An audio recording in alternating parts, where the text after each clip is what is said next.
আসসালামু আলাইকুম। আলহামদুলিল্লাহ, আমরা আমাদের গরুর খাদ্য যোগান দিতে গিয়ে একটি মধুর সমস্যায় পড়েছি। যেহেতু এখন বৃষ্টির সিজন, তাই আশেপাশের সকল জমি পানিতে তলিয়ে গিয়েছে। যে কারণে গরুর খাদ্য যোগান দিতে আমাদের একটু সমস্যায় পড়তে হচ্ছে। তো আজকে সকাল সকাল আমি আমার ভাই মিলে আমাদের ফার্ম থেকে একটু দূরে কিছু আমাদের খড় আছে, সে খড়গুলো আনতে যাচ্ছি। তো ভ্যান দ্রুত বের করতে যেয়ে আমার পায়ে একটু আঘাত লেগেছে। তো এখন কিছু করার নেই, ফার্ম যেহেতু আছে কাম করতেই হবে। তো আমাদের ফার্মে আমি খেয়াল করলাম যে লাইটগুলো জ্বালানো আছে, তো সেই লাইটগুলো আমি অফ করে দিলাম, দিয়ে আমি দ্রুত যে মেন গেটটা খুলতে যাচ্ছি। তো আমি খেয়াল করলাম যে আমার গরুগুলো ডাকাডাকি শুরু করছে। আমার ডাকাডাকি শুনে অনেক খারাপ লাগলো যে গরুগুলোকে খাবার দিতে পারতেছি না। তো আমি দ্রুত করে গেটটা খুলে খড়টা আনতে যাচ্ছি।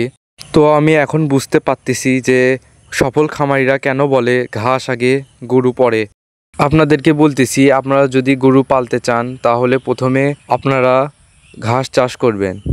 চাষ করলে আপনাদেরকে কখনো গরুর খাদ্য নিয়ে চিন্তা করতে হবে না ইনশাআল্লাহ। খড়গুলো দ্রুত ভ্যানে তুলতেছি, ফার্মে নিয়ে যেয়ে আবার রোদে শুকাতে দেওয়া লাগবে। খড়গুলো অনেক ভিজে গেছে।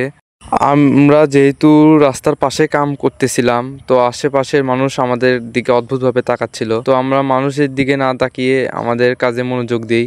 খড়গুলো তোলা শেষে আমি খড়ের উপর উঠে একটু ডাবিয়ে দিলাম, যাতে করে খড়গুলো রাস্তায় পড়ে না যায়। আর আশেপাশে একটু খড় পড়ছিল, সেগুলো ভ্যানের উপর তুলে দিয়েছি। আমাদের খড় তোলার কাজ শেষ, এখন খড়গুলো বাসায় নিয়ে যেতে হবে।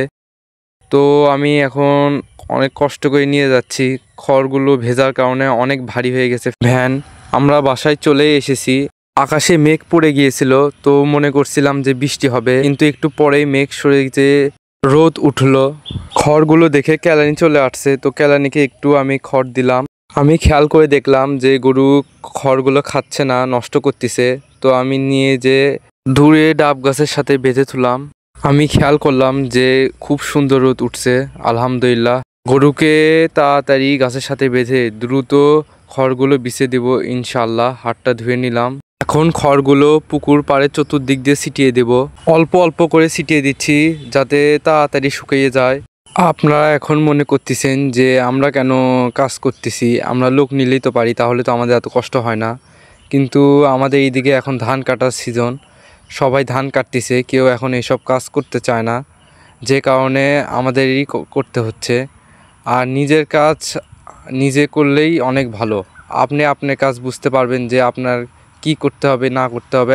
আপনি আপনার সর্বোচ্চটা দিয়ে কাজ করবেন, কিন্তু অন্য মানুষকে দিয়ে যখন কাজ করাবেন সে কাজটা অতটাও ভালো হবে না। যে কারণে আমরা চেষ্টা করি নিজের কাজ নিজেরাই করার। আপনারা যদি নিজের কাজ নিজেরাই করেন, দেখবেন মধ্যে একটু অন্য ধরনের শান্তি আছে এবং কাজ করলে মন এবং স্বাস্থ্য দুটাই ভালো থাকে। একটি কাঠি দিয়ে খায়ারগুলো ছিটিয়ে দিলাম, দিয়ে আমার কাজ সম্পূর্ণ হলো। আজকে আমার ভিডিও এই পর্যন্তই। সকলে ভালো থাকবেন, সুস্থ থাকবেন। যারা আমার চ্যানেলটি সাবস্ক্রাইব করেনি তারা আমার চ্যানেলটি সাবস্ক্রাইব করে আমার পাশেই থাকবেন। পরবর্তীতে আরও সুন্দর সুন্দর ভিডিও নিয়ে আপনাদের সামনে আসবো। আসসালামু আলাইকুম ওয়া রাহমাতুল্লাহি ওয়া বারাকাতুহু।